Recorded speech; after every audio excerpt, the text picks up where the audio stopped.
Hey there, welcome to Charting Toward Intimacy, where we're expanding the natural family planning conversation. I'm your host, Ellen Holloway.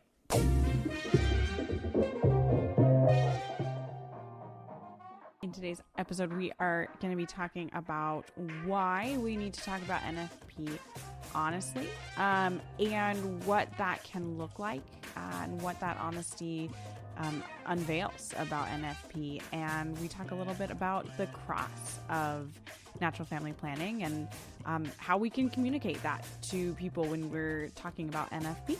So let's get started. All right, we are welcoming Grace Stark to the podcast. Grace, I am so excited to have you here. Thanks for having me. I'm excited to be here.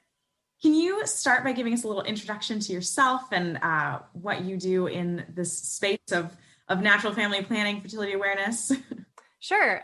So I guess the first thing I should say is that I'm the assistant editor at Natural Womanhood, which is a nonprofit based out of San Antonio, but our team is all over the country, that is working to promote fertility awareness and natural family planning from kind of more of a secular standpoint, wanting to meet people where they are, realizing that there's a lot of common ground for religious people and non-religious people alike to come together and benefit from learning fertility awareness and, applying it in their lives. I have been the assistant editor for a little over a year now, but prior to that, I had written for them for, I think like 3 years or so.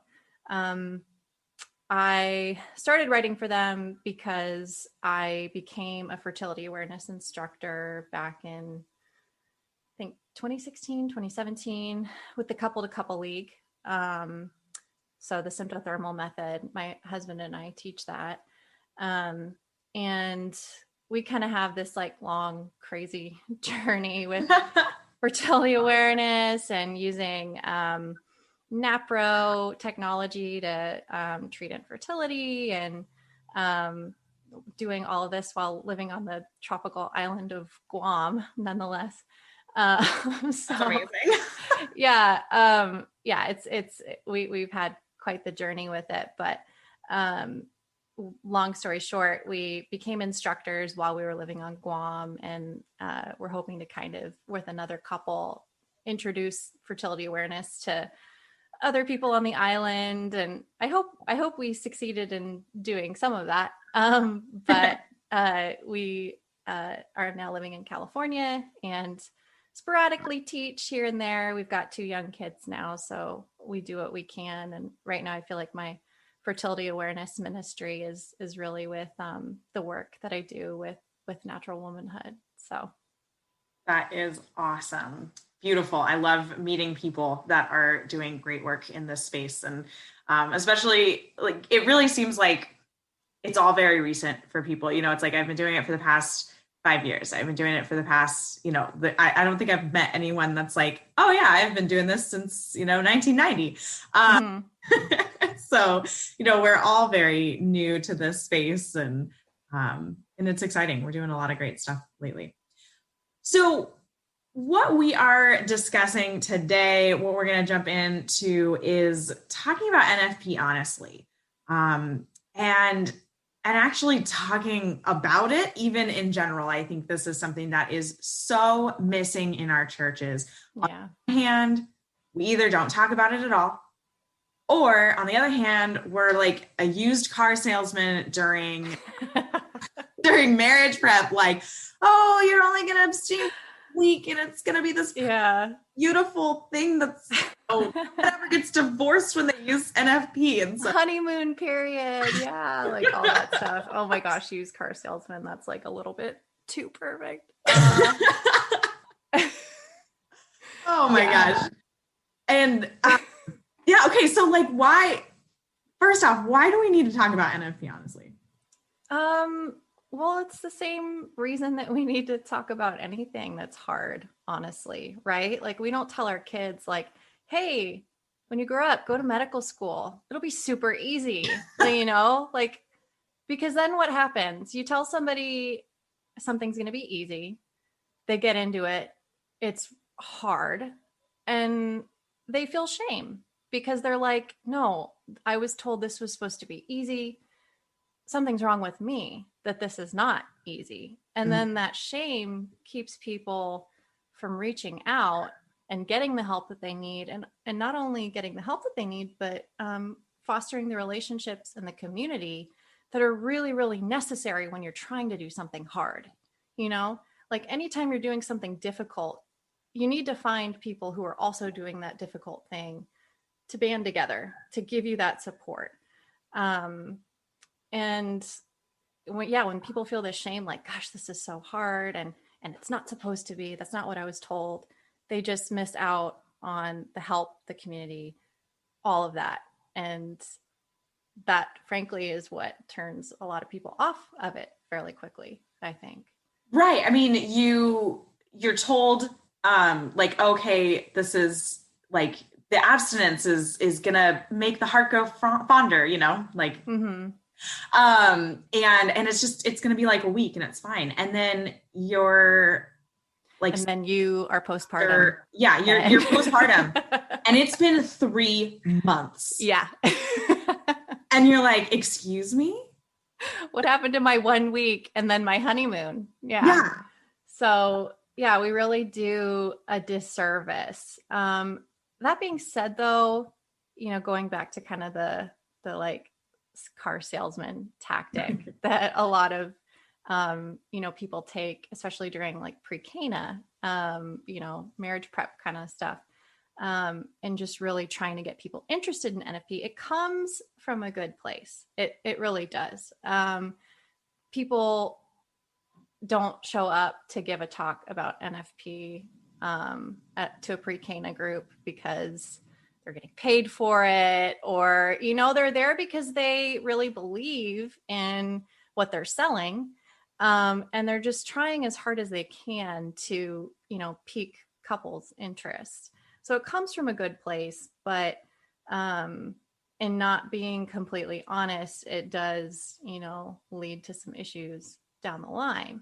Right. And sales isn't a bad thing. Like everything in our life is a sale, right? Yeah, we are selling it to our kids that they need to put their shoes away when they come inside the house, right? Like everything, and sales is not a bad thing, but there's a huge difference between the used car salesman who's, you know, got a beater car and trying to sell it to you and saying, oh, it's just got all these fabulous features.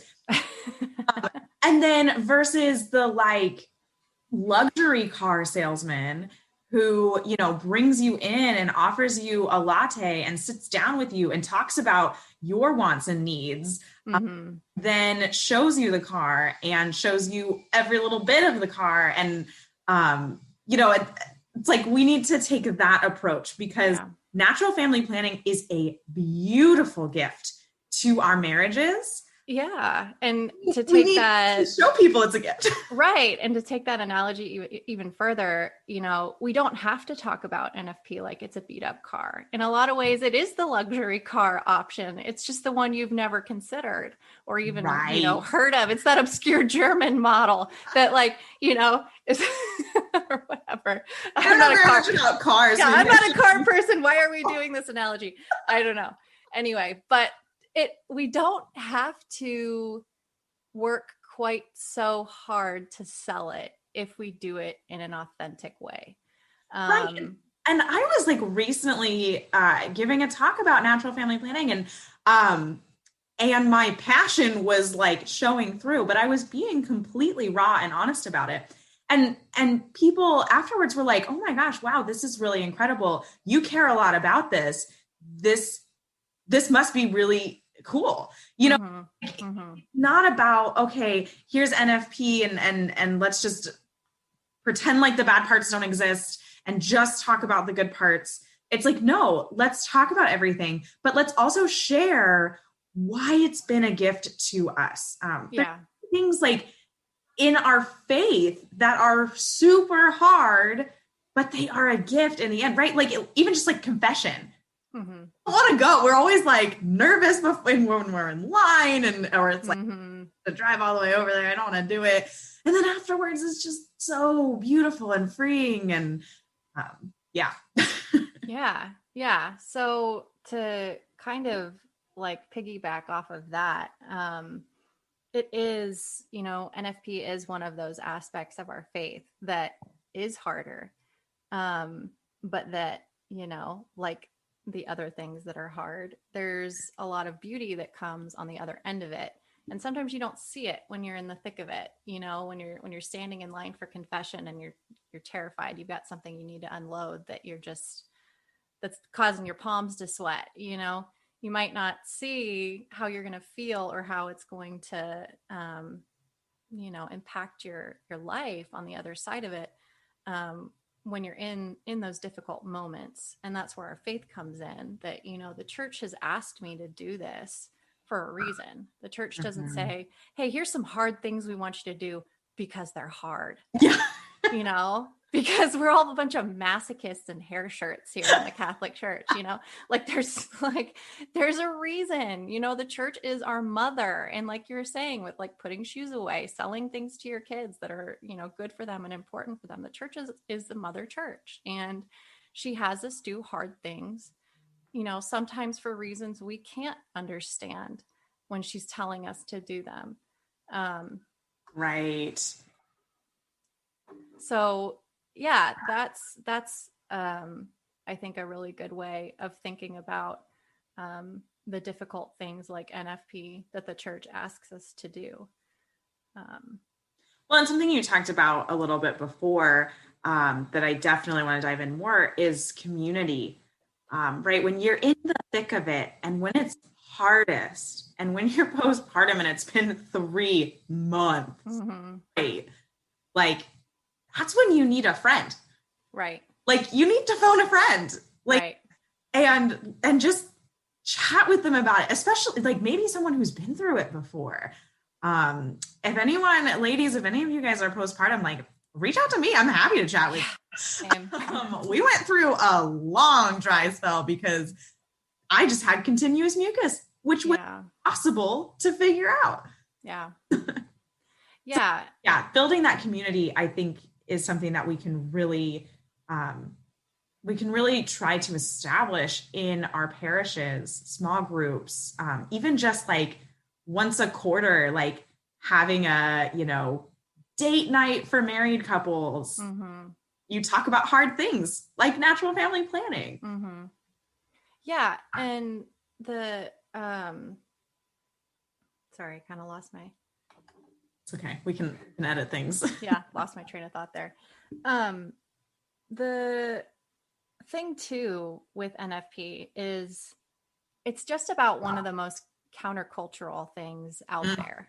Yes. Right now. And gosh, it's hard to swim against the stream in any area, but really I feel like in this particular area, given the just bombarding messages that our culture has about sex, and the fact that, you can't watch any program on TV that, or a movie or anything that doesn't have, not only premarital sex, but just like this idea that like, it's just something that we do, it's something we should do. And that anything that's telling you to put the brakes on that is somehow regressive. It's somehow, against human nature, who we are as people. So that community is so important when you're trying to live something so radical, so countercultural. And I can't imagine being somebody who has, just kind of decided to dive into this and doesn't know anybody around them who's actually living it out in their daily life, and how hard that would be. We've been so fortunate to have examples of people living it out around us pretty much since before we got married. And that's not the reality for most people. It's not, unfortunately. No. And it's so helpful to, when you're trying to do a hard thing, like let's even just take, like, you're trying to start a new exercise regime. You have an accountability partner for that. Like, right. Okay, we're trying to practice NFP. Not that you need like an accountability partner, that's your spouse. But support, just Yeah, I mean, we've been so blessed to be able to journey with so many couples that are living it out and practicing natural family planning, and it's just beautiful. And if you don't have that physically, and especially right now, because like none of us are seeing anybody in person anyway, surround yourself on social media with those people. There are fantastic like instructors and organizations that are putting out just fantastic content about fertility awareness and benefits, and also people just like telling their raw story. Like, go find them on Instagram. I'm pretty sure you follow the podcast on Instagram, like the suggested accounts to follow are going to be those kind of people. So just like, go look, go follow the podcast, please. Follow Natural Womanhood. There is just such good info out there, and it's so phenomenal to surround yourself, even just in that space, like on Instagram and on Facebook, because it really does help. Yeah, it definitely does. And, we also just need to, people like us who are in the know, who have been fortunate, that have been, blessed to be surrounded by the resources in the community that a lot of folks haven't. I've been realizing more lately that I need to do more to get things out locally. Like I went to my diocesan website recently and realized like they actually have a list of, they call NFP navigators in the Diocese of San Diego. And I emailed them and I was like, okay, please put our names on there. And like, we need to have things out there so that people know that there are local resources, because that is something that can be difficult if you're in like an NFP desert kind of area where there aren't any instructors around, or there is no one collected resource where people can go and see like, oh, there are instructors near me. Because when you are dipping your toes into it at first, you might not even know that there are different methods. You might not know which, like instructors might be around you, could offer virtual there's just like, it's this whole world that a lot of people don't hear about until pre-Cana, which frankly is just way too late. And then a lot of people hear it and they're like, wait, this is something the church cares about? Bullshit, because I've never heard about it before. Right. I don't think the church actually cares about it. If this is the first time I'm hearing about it and I'm like 6 years old getting married, or whatever age you are, if you heard about it before, like, I don't know, the age of 12, 13, when you're maybe starting to cycle. And that was exactly my reaction when we heard about it during our marriage prep, is it was like, okay, clearly this isn't something the church actually cares about, because the information's limited. I was just talking with a couple, and they were talking about, they learned about natural family planning in marriage prep, and they were like definitely on board and wanted the church teaching. But their only option was to like go drive like an hour and go take a class. Yeah. That was the only thing that was suggested to them. And they're like, we can't do that. We don't have time to we're not going to, in the midst of planning your wedding.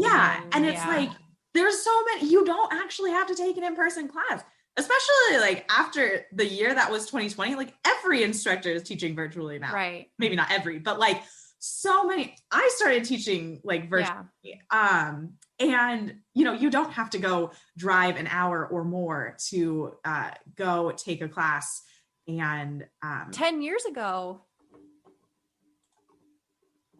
that might have been the case, Sure. But it was like you were talking about at the very beginning, there are a lot of us there's been this influx of young people like us who are doing it for, who have just started doing it really. And, when we were doing our marriage prep 7-8 years ago now, that wasn't the case, but it is now.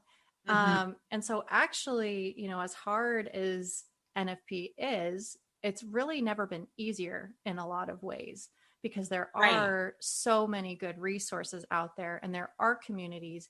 You do have to dig a little bit, but really not even as hard as you used to.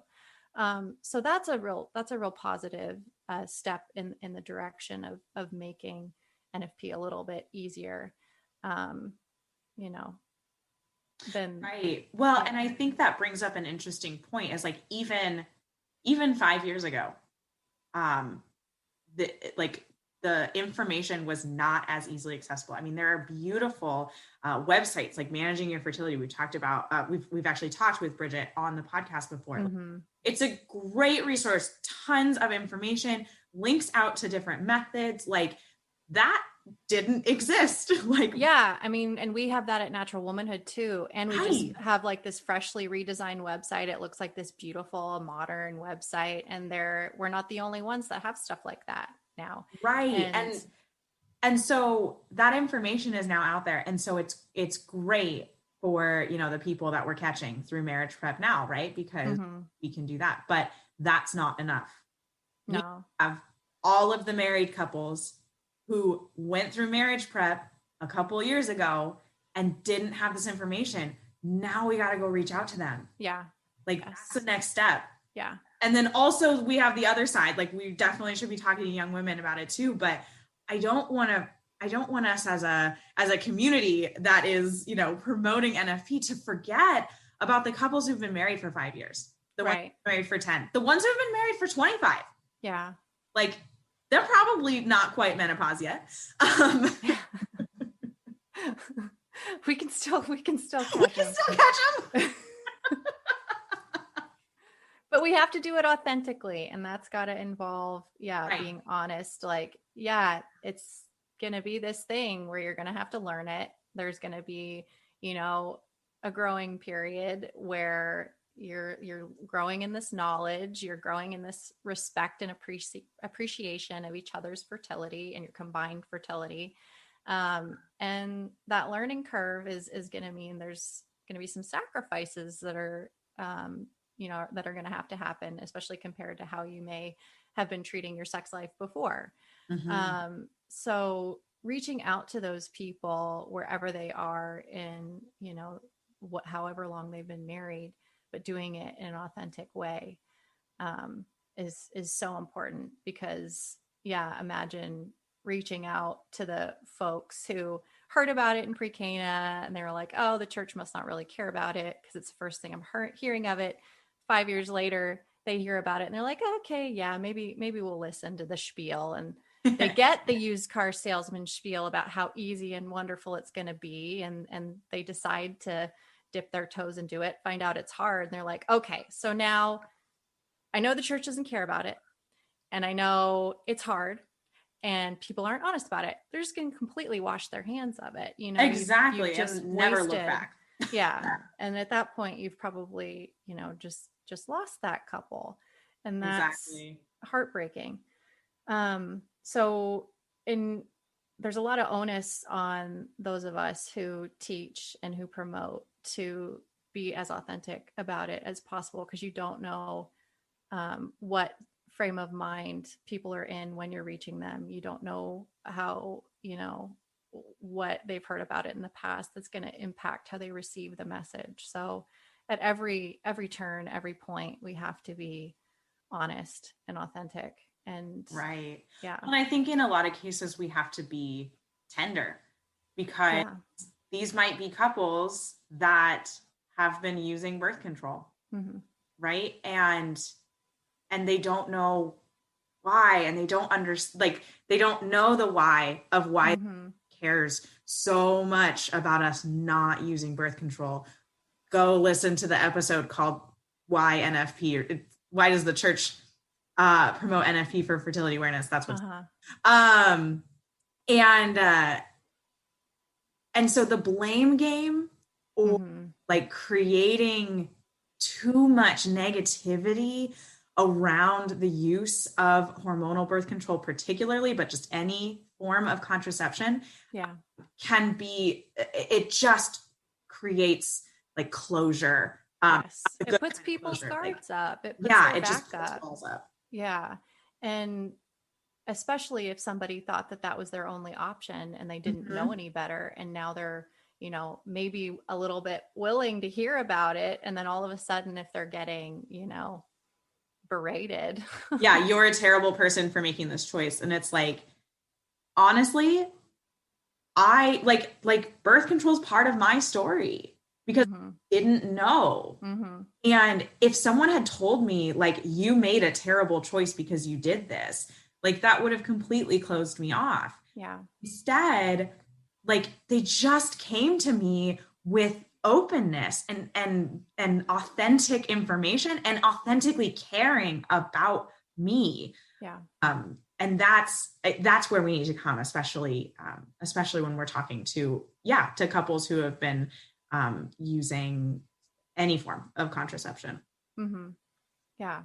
And I think, being honest about your own history, whether you've been on the pill, whether you haven't, is also really helpful too. With the Couple to Couple League, they're really big on getting couples to share, their own stories, because they know, especially younger married couples, the millennial generation is much more open to receiving personal stories as authoritative. Right. And that just is so much more impactful. So the Couple to Couple League is really good about teaching couples, like, whatever your journey is, whatever your story is, we want you to share that with students. Because that, that gets back to the honesty piece. And it's so important, not only for getting people to sit up and pay attention, but to getting them to actually like stick with it. Right. Exactly. Yeah. I mean, I think had I heard someone share the story that like my story, when I was in marriage, if someone had shared the story that I went through, I think I would have made a different choice. I'm fairly certain I would have. Yeah. That's basically what I do whenever I am promoting NFP. I'm talking to myself from, when did I get married? 2017. I'm talking to my 2017 self. Like, yeah. And that's awesome. That's such a great tact to take. I love that. So something that I want to touch on, and I see this happening sometimes, particularly like just in accounts that I follow that are influencing the natural family planning space, is there is a balance between talking about natural family planning honestly and complaining about natural family planning. So how can we talk about natural family planning without simply complaining about it? Like, and I'm saying, how can we talk honestly about it? Honestly sharing the difficulties. Yeah. Being like, this is a terrible thing. I think a good approach to that might be, it's kind of like how you kind of have to vent about a family member sometimes to another family member. But you don't air your dirty laundry about your family to the whole world, right? Like we in the NFP community who are in it, who are, who've bought into it, I think we can kind of vent to each other. We can complain to each other in a different way than somebody who's got like a public facing account should be complaining about it to, people who might be thinking about doing it, who might be thinking about dipping their toes into it, because there is a difference between being honest about difficulty and complaining. So those kinds of, just consider who you're sharing that with, which is really something we should all be doing about everything we post on social media. every aspect of our life. Like think about talking to. Yeah, exactly. Right. So like I wouldn't complain about, it's like, think about it like you're talking about somebody in your family, and that you wouldn't air your dirty imagining laundry. Like motherhood. I mean, people talk about, I think this is probably one of the things that's really well talked about, of the joys of motherhood and the motherhood. But most of the time when people are talking about the joys and struggles of motherhood and that it is a cross, but also just a beautiful gift, they're not like just complaining about their children. No. which, sometimes you need to do. Sometimes you need to call your mom friend with a glass of wine in hand and be like, you're never going to believe what she did at the grocery store today. Like, right. And there's a time and a place too, right? Like right. sometimes those like mom accounts are like, oh, like put what your kid's tantrum was today, right? And to read like other moms' tantrums of like, yeah, my child cried because I sat on the wrong step of the stair today. Yeah. I don't know. Like, there's a time and a place. Right. And definitely. And I think something else that I've seen, which kind of falls into this category, not necessarily like complaining, but the people that are like, I use NFP because I have to, and I don't like it. Yeah. How do we come to those people? How do we bridge the gap with those people? And it's like, okay, yes, you are doing such a beautiful thing by following the church's teaching. And thank you for that. But you don't have to hate it. Right. Yeah, gosh, that's tricky. I think it's reframing for people that this is something I have to do, and that can start with how we teach people about it, how we talk to, people in pre-K, how we talk to our kids about it, in age appropriate ways. Not that this is something that you have to do. This is something that you like are privileged to know about, the knowledge that you get to do, because birth control feels like something you have to do, right? Like, right. And I think a lot of people feel that way. It's like, oh, I have to go on birth control because there isn't any other choice. Right. Exactly. If you're going to have sex, you need to be responsible. Yeah. And birth control is something I have to do to be responsible. I think birth control is the have to do. NFP is the get to do, because somebody privileged you with the knowledge that it exists, and that, in the long run, it's actually going to be a lot better for you than birth control. It's not going to come with the side effects that birth control comes with, that, can range from, the annoying to the downright debilitating. And we're like constantly learning about the long-term effects now too. Right. We're just now learning about the long-term effects because women have now been taking it for 10, 20 years straight. Yeah. So things like, osteoporosis, and with Depo-Provera, like increased transmission of HIV. And there's just all this crazy stuff that's coming out that usually gets downplayed because of that. No, birth control is something you have to do. So we're just going to downplay. Well, and there's else. Money. There's money to be at play, right? Like nobody's making money on NFP. Nobody, not even the instructors, guys. Like nobody's making money. No. But there's a lot of money being made with birth control. Okay, I'm not gonna like get into. Yeah, I could get really cynical about money very quickly. I know. I could too. So yeah, I think taking somebody who's saying like, kind of doing the more complaining thing, like kind of doing some like gentle fraternal correction, like, hey, like maybe don't talk about it quite that way. Like, remember, this is a gift that we've been given. We can be honest about how difficult it is, but still acknowledge that it's a gift, much like motherhood, like you were saying.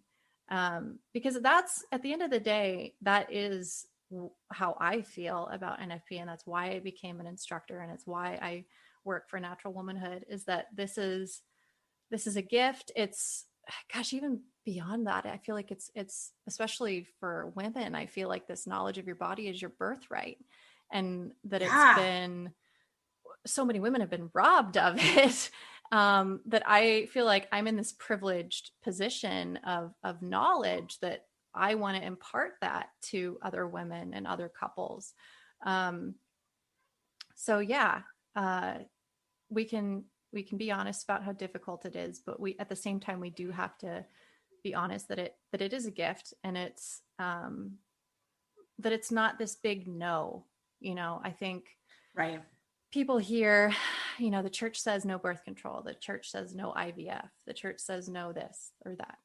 And it's just taken as this big negative thing.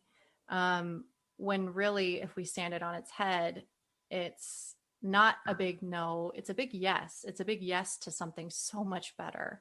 Right. NFP is the yes to living your life, living out your sexuality in a radically different way that in the long run is going to be better for you physically, mentally, spiritually, and better for your relationship than Yes. birth control will be. And the church sees that. And so she wants us to say yes to it. And she also wants us to say yes to all the difficulties that come with it for that reason. We all have crosses to carry. And again, the church doesn't ask us to carry these particular crosses because she likes us to suffer. It's because there's redemption and there's beauty in carrying our crosses. Right. Like there's the saying, like nothing comes for free. And it's like, nothing comes for free. And the church cares that we take on everything about something. We take on the good and the bad. Like Christ died for us. He was brutally murdered for us. That was really, really bad. Right. But it was for a really, really good thing, for our salvation. Right. Exactly. And it's, I as I was thinking about what we were going to talk about in this podcast, the do it anyway kind of phrase popped into my head that, is attributed to Mother Teresa, a prayer that supposedly was written on one of the walls of the children's orphanage in Calcutta or something like that. People are going to be difficult and all this stuff, but love them anyway. And, this is going to be hard, but do it anyway. That sort of thing. That's the mentality we have to be with talking about NFP, and that we have to have as Christians. This is not going to be easy. Do it anyway. And I think, I know that at the end of the day, that's a lot more motivating for couples to hear than, because when you're getting the used car salesman spiel, we all get that icky feeling. We're like, there's a catch. When am I going to find it? So it can really only benefit us to be honest and to encourage people all the same, even when we're talking about the difficulties. Right, because it's not our job to convince people. Natural family planning. It's not our job to convince people of anything. It is our job to share the knowledge that we have, to love them, to be there for them. You can, what's the saying? You can lead a horse to water, but you can't make them drink. Exactly. It's not. Other people's salvation isn't our job. Now, our job is to do everything we can to help save other people. It's the actual saving. That's Jesus's job. Up to one guy and one guy only. He's got that. We're supposed to help. Right. Yeah. And that's a good point, because it can feel sometimes like, oh gosh, if I don't reach all the people I possibly can, I'm not doing my job, and surrendering at the end of the day. And that's where, before you go to talk about NFP, just praying, and saying Lord, give me the words, speak through me, let me be your vessel, help me speak honestly and openly in a way that will be, that will open the ears and the hearts of the people to whom I'm talking. And remembering at the end of the day that we just need to constantly be asking his grace to flow through us when we're speaking, his truth. And that's not gonna involve, it's so easy, it's wonderful, just do it, kind of talk. Yeah, definitely.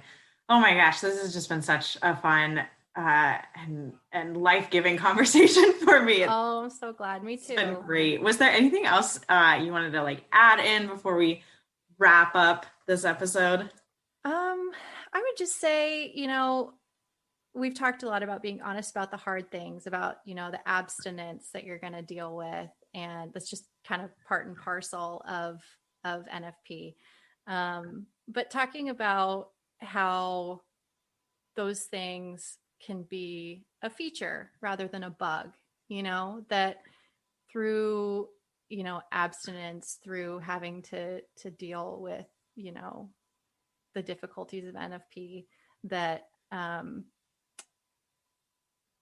that there's like redemption to be had on the other end of that. That they're not this bug that you just have to get through. They're actually a feature. And when you're dealing with abstinence with your spouse, you can find other ways to connect that can still be fruitful. And it's like I was saying to my husband the other night, because I'm postpartum sort of ish, in that I'm still breastfeeding. So my cycles are still not totally normal. Yeah. So that can still lead, and we're, trying not to conceive for the time being, so that does still lead to these longer periods of abstinence. I was kind of like mulling things over with my husband the other night, and I was like, can you imagine like what it would be like if we could just have sex whenever we wanted? Like, wouldn't it be kind of like maybe just like a little bit less special when you think about it? And he was like, yeah, it would just kind of be on like the menu of activities we could do in the evening. Yeah. I was like, yeah, that's a good way to put it. It would be like, okay, are we gonna, like watch a movie, or are we gonna have sex tonight? But, on like the nights when we can come together, like we want to do that. Like, it's not just this other option that we have, it's like, right. The anticipation is real and good. Like we've talked about that, like desire for your spouse is a good thing. Mm-hmm. Podcast before. And so, yeah, it's like, it's such a good point that you're mentioning. Like so many people, they talk about like, okay, abstinence is hard, and they're honest about like abstinence is hard, but like there are such good things that do come from the abstinence. Right. And sometimes abstinence isn't hard, right? Mm-hmm. Please don't feel like something's wrong with you. Yeah. If abstinence isn't hard. That's a good point.